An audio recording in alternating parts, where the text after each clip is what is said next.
It really goes without saying, but this contains massive spoilers. So don't watch this video if you don't want to be spoiled. So Avengers Infinity War has finally came out, and my days does it have such an ending. An ending in which gives you more questions than it does answers. And I do have a pretty interesting theory on where Avengers 4 will be heading after Infinity War. And again, if you don't want to get spoiled, don't even watch this video. And for those who want to stick around, well, feel free to. Now, in the end of Avengers Infinity War, Thanos actually does succeed in obtaining all of the 6 Infinity Stones and wiping out half of the universe. Although what I find rather interesting are those who actually died and those who are still alive. Because the survivors mostly consist of the core Avengers such as Captain America, Iron Man, Thor, Hulk, Black Widow, along with Rocket Raccoon, War Machine, and those who you suspect should have been killed off. While those who ended up dying were in fact the new generation of heroes consisting of Black Panther, Doctor Strange, Spider-Man, and pretty much all of the Guardians of the Galaxy apart from Rocket and Nebula. And despite how Kevin Feige did go out there in saying that all of the deaths in Infinity War and Avengers 4 will be permanent, I don't think that any of them are legitimately going to stay dead.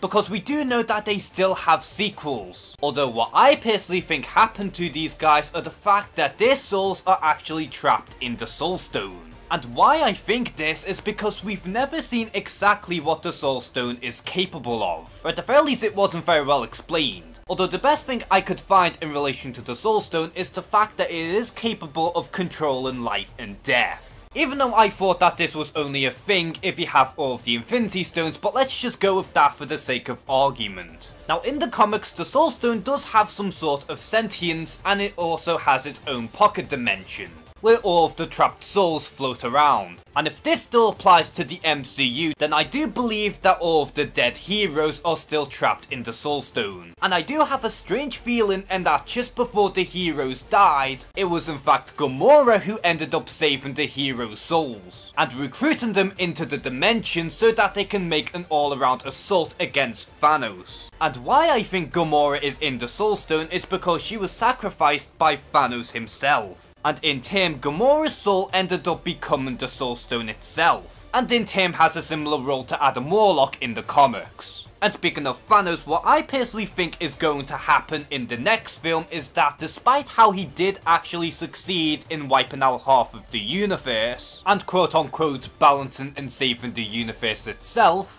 in the long run, because of the universe is now balanced, in the long run it makes the overall multiverse unbalanced. And so in the next film it's all about reshaping the multiverse and trying to make it balance once more. Which in my opinion does make some sense. And I don't think it's out of the realm of possibility here. Because we already do know that Ant-Man and the Wasp will be opening up the gateways to the Marvel multiverse. And that this film will tie in directly into Infinity War and Avengers 4. And the same could be said for Captain Marvel, as it already has been confirmed that it will tie in directly into Infinity War and Avengers 4. And given how cosmic this film is going to be, chances are I wouldn't even be surprised if we do see some aspects of the multiverse in there as well. And we already do know that the next film will tie in directly into the multiverse to some capacity. And if everything all lines up here, then I think that it should be pretty interesting to see how this will all pan out. But in the end, this is just one of my personal theories. And I don't buy for a single second that the ones who did die during the ending of Infinity War will stay dead. So what do you think of my theory in relation to the Infinity War ending and what's going to happen in Avengers Infinity War?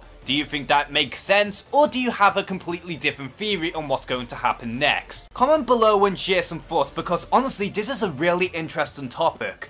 And as always, thank you guys for watching this video, please like and subscribe, take care and have a good one.